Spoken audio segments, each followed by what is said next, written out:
KTO Radio présente À haute voix, la lecture intégrale des œuvres spirituelles majeures. Aujourd'hui, Les Confessions de saint Augustin.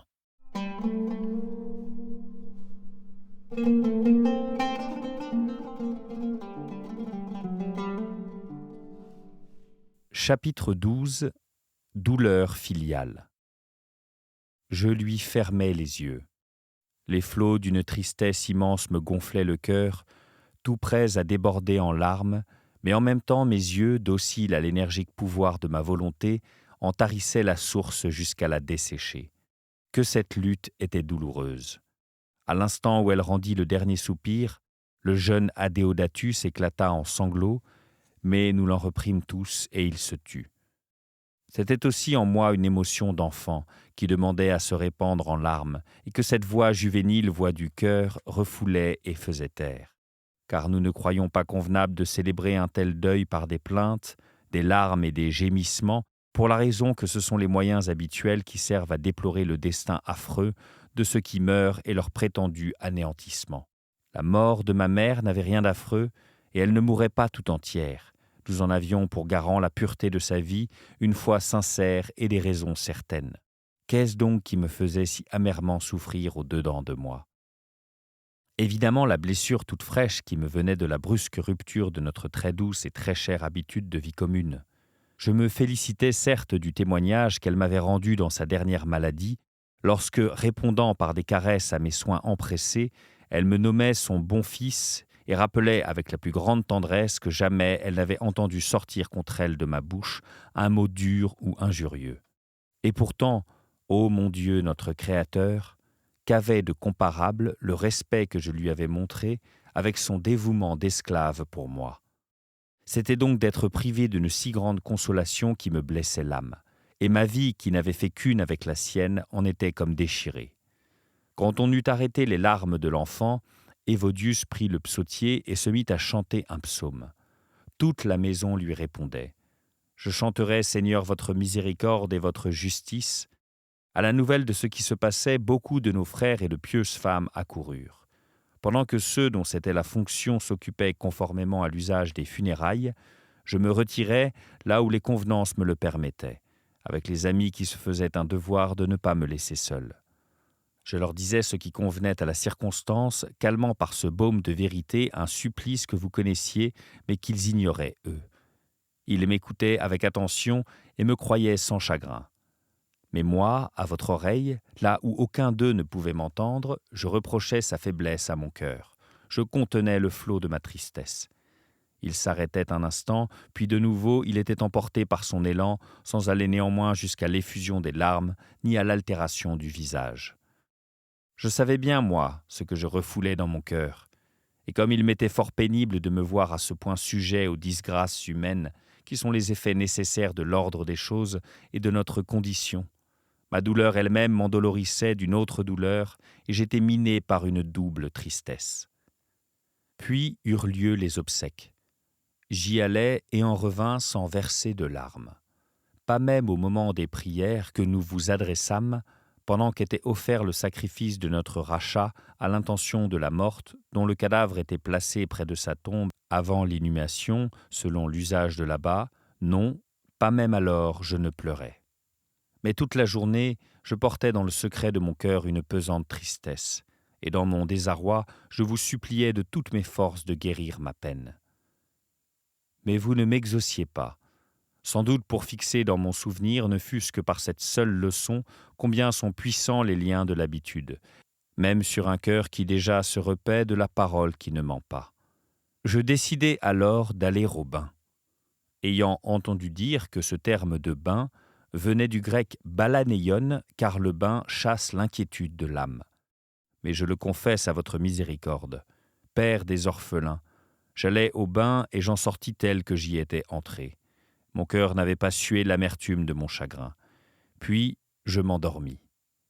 À mon réveil, je constatais un apaisement sensible de ma douleur. Seul, au lit, je me souvenais des vers pleins de vérité de votre Ambroise. Car vous êtes bien le Dieu créateur de toutes choses, qui guide la course des astres, qui revêt le jour de la beauté de la lumière, la nuit de la douceur du sommeil, afin que le repos rende les membres épuisés à l'habitude du travail, allège les cœurs fatigués et dénoue l'angoisse des chagrins. Et peu à peu, je revenais à mes premiers sentiments sur votre servante. Je songeais à sa piété envers vous, à sa sainte tendresse, à sa complaisance pour moi qui tout à coup me manquait. Je goûtais la douceur de pleurer devant vous, sur elle et pour elle, sur moi et pour moi. Je laissais couler mes larmes que je retenais, je les laissais couler à leur aise. Ce fut comme un lit sous mon cœur. Il y trouva le repos. Car il n'y avait que vos oreilles pour m'entendre pleurer, et non un quelconque auditeur qui eût interprété orgueilleusement mes larmes. Et maintenant, Seigneur, je vous en fais ma confession dans ce livre. La lise qui voudra, et qu'on l'interprète comme on voudra. Et si quelque lecteur voit un péché dans ces pleurs que je donnais à ma mère pendant quelques instants, à ma mère morte pour un temps à mes yeux, et qui avait pleuré tant d'années pour me faire vivre aux vôtres, que celui-là ne se moque point, mais plutôt, si sa charité est vive, qu'il pleure lui-même pour mes péchés devant vous, le Père de tous les frères de votre Christ.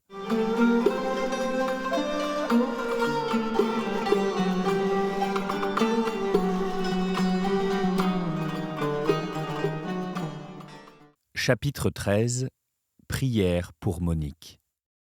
Pour moi, le cœur guéri de cette blessure, où l'on pouvait reprendre une affection trop charnelle, je verse devant vous, mon Dieu, pour votre servante, de toute autre larme, des larmes qui coulent d'un esprit profondément ému, à la pensée des périls que court toute âme qui meurt en Adam. Sans doute vivifiée dans le Christ, avant même d'être délivrée de la chair, elle a vécu de sorte à faire glorifier votre nom par sa loi et par ses mœurs. Et cependant, je n'oserais dire que depuis que vous l'eûtes régénérée par le baptême, il ne sortit de sa bouche aucune parole contraire à votre loi. Il a été dit par la vérité, votre Fils, si quelqu'un traite son frère de fou, il sera passible du feu de la géhenne. Malheur à la vie humaine, même la plus louable, si vous la fouillez sans miséricorde. C'est parce que vous ne scrutez pas nos fautes sévèrement que nous espérons avec confiance prendre place auprès de vous. Quiconque énumère devant vous ses propres mérites, que fait-il sinon énumérer vos bienfaits? Oh, si les hommes se connaissaient en tant qu'hommes, si celui qui se glorifiait dans le Seigneur. Et c'est pourquoi, ô vous, ma gloire et ma vie, Dieu de mon cœur, négligeant un instant les bonnes actions de ma mère, pour lesquelles d'ailleurs je vous rends grâce avec joie, je vous prie maintenant pour ces péchés. Exaucez-moi au nom de celui qui est le médecin de nos blessures, qui a été suspendu au bois de la croix, et qui, assis à votre droite, plaide pour nous auprès de vous. Je sais qu'elle a toujours pratiqué la miséricorde et cordialement remis leurs dettes à ses débiteurs. Remettez-lui aussi les siennes, si elle en a contracté pendant les nombreuses années qui ont suivi son baptême. Remettez-les-lui, Seigneur, remettez-les-lui, je vous en supplie, et n'entrez pas avec elle en jugement. Que la miséricorde l'emporte sur la justice, puisque vos paroles sont des paroles de vérité et que vous avez promis aux miséricordieux miséricorde. Que s'ils l'ont été, c'est vous qui leur avez donné de l'être, vous qui avez pitié de ceux dont il vous plaît d'avoir pitié, et qui faites miséricorde à qui vous voulez faire miséricorde. Je crois que vous aurez déjà fait ce que je vous demande, mais ayez pour agréable cet hommage volontaire de ma bouche. Car lorsqu'approcha le jour de sa dissolution, elle n'eut pas l'idée de se faire enterrer somptueusement, ni de faire embaumer son corps, elle ne désira pas un monument de choix, ni ne se soucia d'un tombeau dans sa patrie. Elle ne nous demanda rien de tel, elle ne formula qu'un vœu.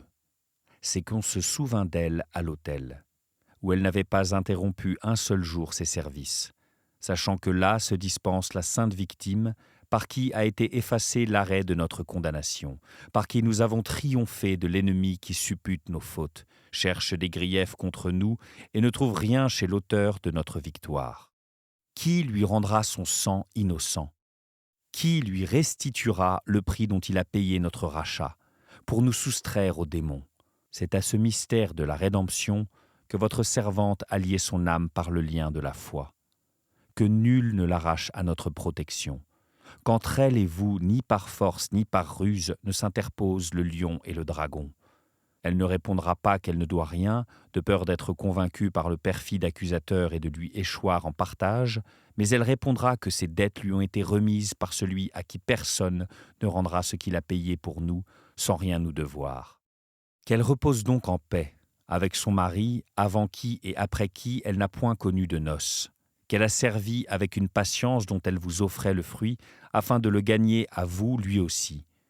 Inspirez, mon Seigneur et mon Dieu, à vos serviteurs, mes frères, à vos fils, mes maîtres, que je sers par le cœur, la voix et l'écrit, à tous ceux qui me liront, d'avoir à votre autel un souvenir pour Monique, votre servante, pour Patricius, son époux, par la chair de qui vous m'avez introduit en cette vie. Comment ? Je ne sais. Qu'ils se souviennent avec un pieux sentiment de ceux qui furent mes parents en cette vie transitoire, et mes frères en vous, notre Père, en l'Église catholique, notre Mère, et mes concitoyens dans la Jérusalem éternelle, objet des soupirs de votre peuple en son pèlerinage du départ au retour. Ainsi, grâce à mes confessions, il sera donné à son vœu suprême une plus abondante satisfaction par ses nombreuses prières que par les miennes seules.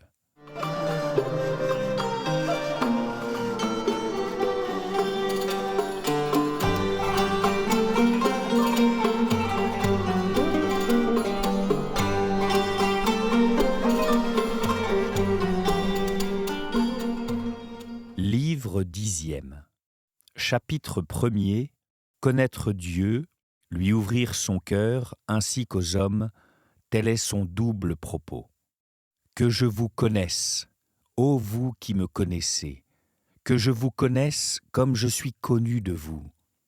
Vertu de mon âme, pénétrez-la, adaptez-la à vous, afin de la tenir et de la posséder sans tache ni ride. Telle est mon espérance, tel est l'objet de mes propos, et c'est dans cette espérance que je trouve ma joie, quand ma joie est saine. Quant aux autres biens de cette vie, plus on les pleure, moins ils valent d'être pleurés, et plus on devrait les pleurer, moins on les pleure. Mais vous, vous avez aimé la vérité, car celui qui accomplit la vérité vient à la lumière. J'accomplirai donc la vérité dans mon cœur en me confessant devant vous et dans mon livre en me confessant devant des témoins nombreux.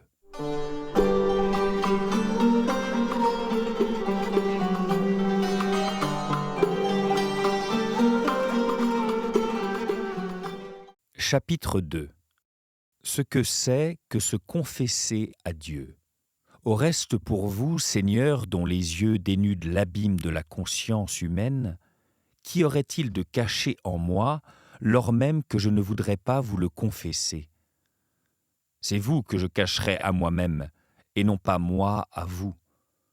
Et maintenant que mes gémissements témoignent du dégoût que j'ai de moi-même, vous, ma lumière et ma joie, vous êtes l'objet de mon amour et de mon désir, au point que je rougis de moi, que je me fuis pour vous choisir et ne veux plaire à vous ou à moi que par vous. Vous me connaissez donc, Seigneur, quel que je sois. Quel fruit j'escompte de la confession que je vous fais, je l'ai dit. Cette confession, je vous la fais non avec des mots et des accents charnels, mais avec les mots de l'âme et le cri de la pensée que connaît votre oreille. Quand je suis mauvais, me confesser à vous, ce n'est rien d'autre que me déplaire à moi-même. Quand je suis bon, ce n'est pas m'en rapporter le mérite, car c'est vous, Seigneur, qui bénissez le juste, mais d'abord vous faites injuste du pécheur. Ainsi ma confession, ô mon Dieu, comme je la fais en votre présence, est muette et elle ne l'est pas. Ma bouche se tait, mais mon cœur crie. Je ne dis aux hommes rien de vrai, que vous n'ayez d'abord entendu de moi, et vous n'entendiez rien de moi que vous ne m'ayez d'abord dit vous-même.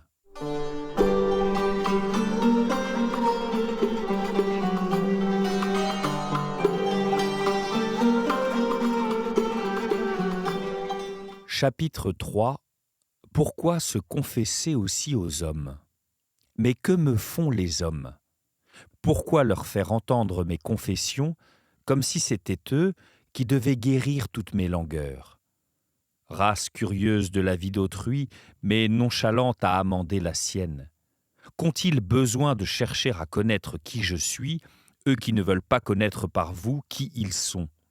Et d'où savent-ils lorsqu'ils m'entendent parler de moi-même, si je dis vrai, puisque nul homme ne sait ce qui se passe dans l'homme, si ce n'est l'esprit de l'homme qui est en lui?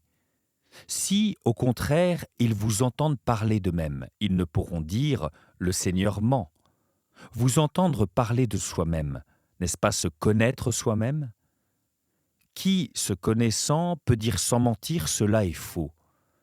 Mais parce que la charité croit toutes choses, du moins entre cœurs qui ne font qu'un, unis par ces liens, moi aussi, Seigneur, je me confesse à vous pour que les autres hommes m'entendent. Je ne puis leur démontrer la vérité de ma confession, mais ils me croient, ce dont la charité m'ouvre les oreilles. Pourtant, vous, le médecin de mon âme, faites-moi voir clairement l'utilité de mon propos. L'aveu de mes péchés de jadis, que vous avez remis et couverts pour me donner le bonheur en vous, changeant mon âme par votre foi et votre sacrement, relève le cœur de ceux qui le lisent et l'entendent.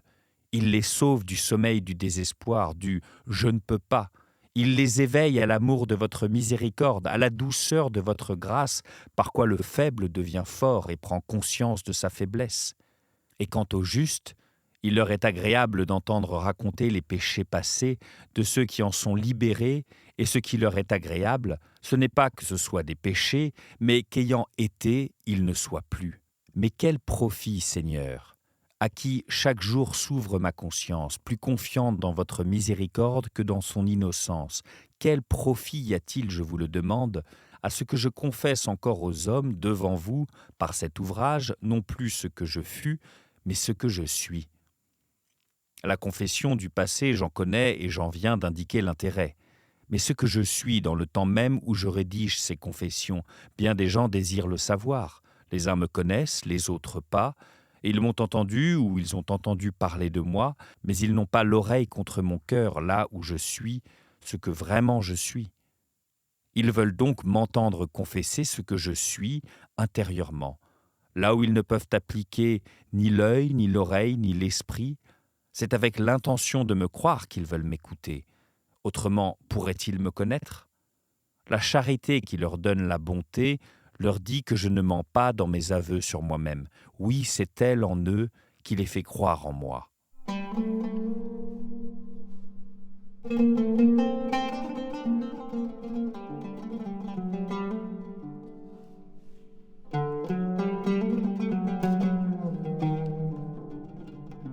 Chapitre 4. Utilité de ces confessions. Mais quels fruits en veulent-ils tirer?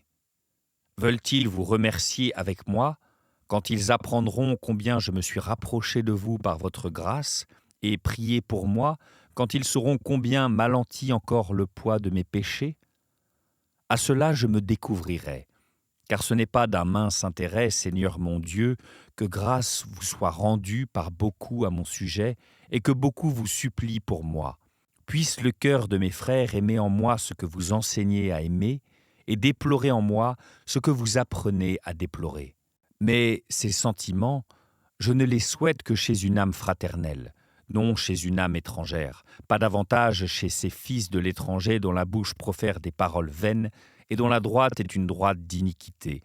Oui, chez une âme fraternelle qui, lorsqu'elle m'approuve, se réjouit à mon sujet, et quand elle me désapprouve, s'afflige pour moi, car qu'elle m'approuve ou me désapprouve, elle m'aime. C'est à ces sortes d'hommes que je me découvrirai, qu'ils respirent en apercevant mes bonnes actions, qu'ils soupirent à la vue des mauvaises. Ce que je fais de bien est votre œuvre et votre don, ce que je fais de mal vient de mes imperfections et sera l'objet de vos jugements. Qu'ils respirent pour le bien, qu'ils soupirent pour le mal, et que des hymnes et des pleurs montent jusqu'à vous de ces cœurs fraternels, encensoirs qui brûlent pour vous. Mais vous, Seigneur, si vous prenez plaisir au parfum de votre temple saint, ayez pitié de moi selon votre grande miséricorde, à cause de votre nom. Et puisque vous n'abandonnez jamais ce que vous avez commencé, parfaites ce qui en moi est imparfait. Tel est l'avantage que j'espère des confessions, où je vais me peindre non tel que je fus, mais tel que je suis. Je veux me confesser non seulement en votre présence avec une secrète joie mêlée de tremblement, et avec une tristesse secrète où il entre de l'espoir, mais aussi devant les fils des hommes qui partagent ma croyance, ma joie, ma condition mortelle, qui sont mes concitoyens et comme moi accomplissent le voyage d'ici-bas, qu'ils me précèdent sur ma route, qu'ils m'y suivent ou qu'ils m'y accompagnent. Ce sont vos serviteurs, mes frères, dont vous avez voulu faire vos fils et mes maîtres, avec l'ordre de les servir, si je veux vivre avec vous et de vous. Que votre Verbe me l'eût prescrit par sa parole, c'eût été peu si son action ne m'avait montré la voie. Je l'imite donc par l'action et par la parole, je l'imite sous vos ailes, car le danger serait trop grand si mon âme ne s'y abritait et si vous ne connaissiez ma faiblesse. Je suis un tout petit enfant, mais mon Père vit toujours et c'est le tuteur qui me convient. Il est à la fois celui qui m'a engendré et qui me protège. Vous êtes tout mon bien, vous, le Tout-Puissant, qui êtes avec moi avant que je sois avec vous. Je reprends, avant que je ne sois avec vous. Je me ferai donc connaître de ceux que vous m'ordonnez de servir, non pas tel que j'ai été, mais tel que je suis désormais, tel que je suis maintenant. Mais je ne me juge pas moi-même. C'est dans cet esprit que je veux être entendu.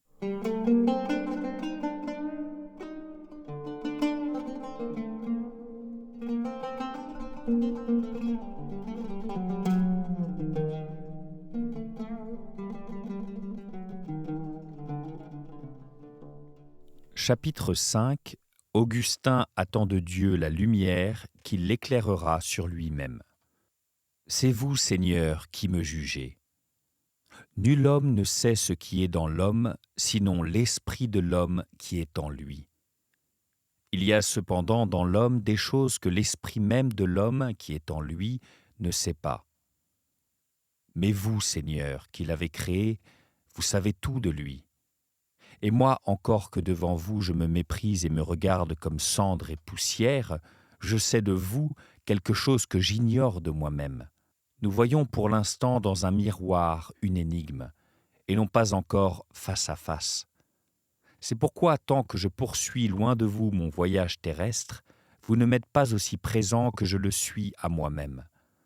Pourtant, je sais que rien ne peut vous souiller, mais à quelle tentation ai-je ou n'ai-je pas la force de résister, je l'ignore.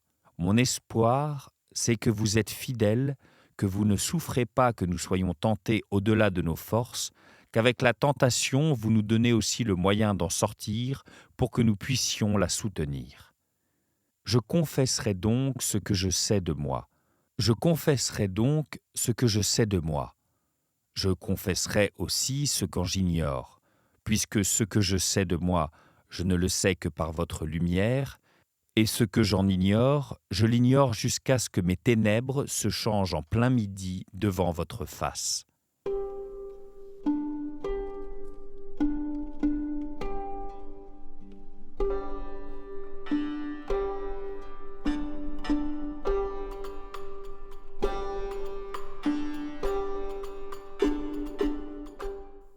Chapitre 6. Qu'est-ce que Dieu ? Ce qui n'est pas douteux, ce dont ma conscience est certaine, Seigneur, c'est que je vous aime. Vous avez frappé mon cœur de votre parole, et je vous ai aimé. Mais le ciel, la terre et tout ce qu'ils renferment de toutes parts me disent de vous aimer, et ils ne cessent de le dire à tous les hommes, afin qu'ils soient sans excuse.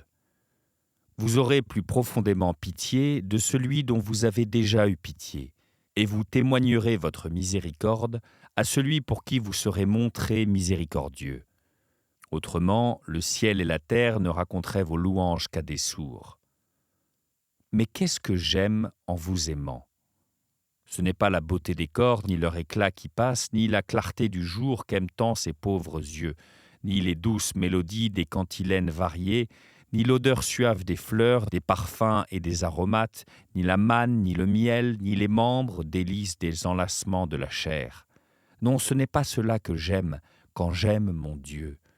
Pourtant j'aime une clarté, une voix, un parfum, une nourriture, un enlacement quand j'aime mon Dieu. C'est la clarté, la voix, le parfum, l'enlacement de l'homme intérieur que je porte en moi, là où brille pour mon âme une clarté que ne borne aucun espace, où chantent des mélodies que le temps n'emporte pas, où embaume des parfums que ne dissipe pas le vent, où la table a des saveurs que n'émousse pas la voracité, et l'amour des enlacements que ne dénoue aucune satiété. Voilà ce que j'aime en aimant mon Dieu. Qu'est-ce donc que ce Dieu ? J'ai interrogé la terre et elle m'a dit « Je ne suis point Dieu ». Tout ce qui s'y rencontre m'a fait le même aveu. J'ai interrogé la mer et ses abîmes, les êtres vivants qui s'y meuvent, et ils m'ont répondu « Nous ne sommes pas ton Dieu. Cherche au-dessus de nous. » J'ai interrogé les vents qui soufflent, et le nom de l'air avec ses habitants m'a dit « Anaximène se trompe, je ne suis point Dieu. » J'ai interrogé le ciel, le soleil, la lune et les étoiles. « Nous ne sommes pas davantage le Dieu que tu cherches, m'ont-ils déclaré. Et j'ai dit à tous les êtres qui assaillent les portes de mes sens, « Entretenez-moi de mon Dieu, puisque vous ne l'êtes point, dites-moi quelque chose de lui. » Ils m'ont crié d'une voix éclatante, « C'est lui qui nous a créés. » Pour les interroger, je n'avais qu'à les contempler, et leur réponse, c'était leur beauté. Alors je me suis tourné vers moi-même, et je me suis dit, « Mais toi, qui es-tu » Et j'ai répondu, « Un homme. » Pour me servir, j'ai un corps et une âme, l'un appartient au monde extérieur, l'autre est au-dedans de moi. À laquelle de ces deux parts de moi-même aurais-je dû demander de me faire connaître mon Dieu, ce Dieu que j'avais déjà cherché avec mon corps depuis la terre jusqu'au ciel, aussi loin que je pouvais envoyer les rayons de mes yeux ses messagers. Mais meilleure est la part intérieure de moi-même, car c'est à elle que tous les messagers de mon corps rendaient compte, comme à un président et à un juge, des réponses du ciel, de la terre et de tout ce qu'il renferme et qui proclame « Ce n'est pas nous qui sommes Dieu, et c'est lui qui nous a créés. » L'homme intérieur connaît ces choses par le ministère de l'homme extérieur. Moi, l'homme intérieur, moi, l'âme, je les ai connus par les sens de mon corps. J'ai interrogé sur mon Dieu la masse de l'univers qui m'a répondu « Je ne suis point Dieu, je suis son œuvre. » À tous ceux qui ont des sens intacts, cette beauté de l'univers n'apparaît-elle donc pas ? Mais pourquoi ne parle-t-elle pas à tous le même langage ? C'est que les animaux, petits et grands, la voient, mais ne peuvent l'interroger, car il n'est point chez eux de raison chargée comme un juge de recueillir les messages des sens. Les hommes, eux, en ont le pouvoir afin que les perfections invisibles de Dieu se manifestent à l'intelligence à travers ses œuvres. Mais l'amour qu'ils ont pour les choses créées les y a servis, et cet asservissement les rend incapables de les juger. Or, elles ne répondent qu'à ceux qui les interrogent en les jugeant. Elles ne changent pas leur langage, j'entends leur beauté lorsque l'un se borne à les voir, tandis que l'autre les interroge en les voyant. Elles ne leur présentent pas des apparences différentes, mais tout en gardant le même aspect à leurs yeux, elles demeurent muettes pour l'un alors qu'elles parlent à l'autre. Ou plutôt, elles parlent à tous, mais ne sont pas comprises que de ceux qui comparent leur voix du dehors avec la vérité qui est en eux. Car la vérité me dit, ton Dieu n'est ni le ciel, ni la terre, ni aucune espèce de corps. Leur nature le dit. Pour qui sait voir, une masse est moindre dans ses éléments que dans son tout.